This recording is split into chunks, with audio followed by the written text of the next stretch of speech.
కుప్పం మున్సిపాలిటీలో పండుగ వాతావరణంలో ఎన్టీఆర్ భరోసా పింఛన్ల పంపిణీ కార్యక్రమాన్ని టీడీపీ నేతలు నిర్వహించారు. ఈ సందర్భంగా ముఖ్యమంత్రి చంద్రబాబు నాయుడు ఎన్నికల ముందు ఇచ్చిన హామీ మేరకు పింఛన్లను పెంచారని టీడీపీ నేత డాక్టర్ సురేష్ బాబు కొనియాడారు. అనంతరం సీఎం చంద్రబాబు చిత్రపటానికి పాలాభిషేకం చేశారు.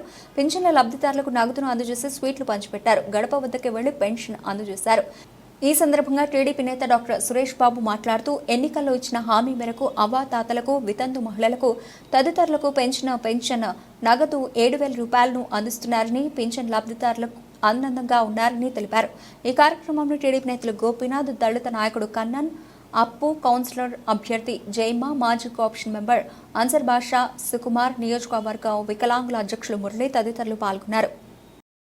నియోజకవర్గ ప్రజలకు నమస్కారాలు. అదేవిధంగా ఈరోజు పెన్షన్ తీసుకుంటున్నటువంటి అవ్వాతాతలకైతేనేమి, వికలాంగులకైతేనేమి, విడోలకైతేనేమి, అదేవిధంగా హెల్త్ బాగలేకుండా ఇంట్లో ఉన్న వారికి అయితేనేమి చంద్రబాబు నాయుడు ఏ విధంగా ప్రకటించారో అదేవిధంగా చంద్రబాబు నాయుడు గారు, పవన్ కళ్యాణ్ గారు కలిసి చెప్పిన విధంగా ప్రతి ఒక్కరికి కూడా 7,000 రూపాయలు అంటే 3 నెలలు కలిపి ఇస్తున్నటువంటి కార్యక్రమాన్ని ఎంతో ఘనంగా ప్రారంభించడం జరిగింది. ఇప్పుడు కుప్పంలో మన కుప్పం కొత్తపేట, కూర్మాయపురం, మరి ఇందిరా కాలనీ అందరూ కలిసి కుప్పం కొత్తపేట ప్రజలందరూ కలిసి ఎంతో ప్రతిష్టాత్మకంగా తీసుకొని చంద్రబాబు నాయుడు గారి నాయకత్వం ఎలా ఉంటుంది అని చూపించే విధంగా ఈరోజు చేయడం జరిగింది.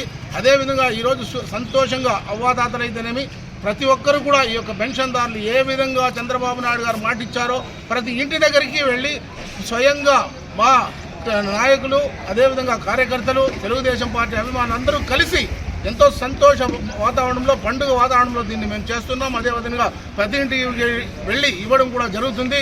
కాబట్టి దీన్ని ప్రతి ఒక్కరికి కూడా ఎటువంటి అవినీతి లేకుండా ఈ యొక్క కార్యక్రమాన్ని మేము చేయడం జరుగుతుంది. ప్రజలు కన్నులకు కట్టే విధంగా ప్రతి ఇంటి దగ్గర ప్రతి నాయకుడు కలిసి ఇచ్చే విధంగా ఈ కార్యక్రమాన్ని చంద్రబాబు నాయుడు చెప్పడం జరిగింది. అదేవిధంగా చేస్తున్నాం.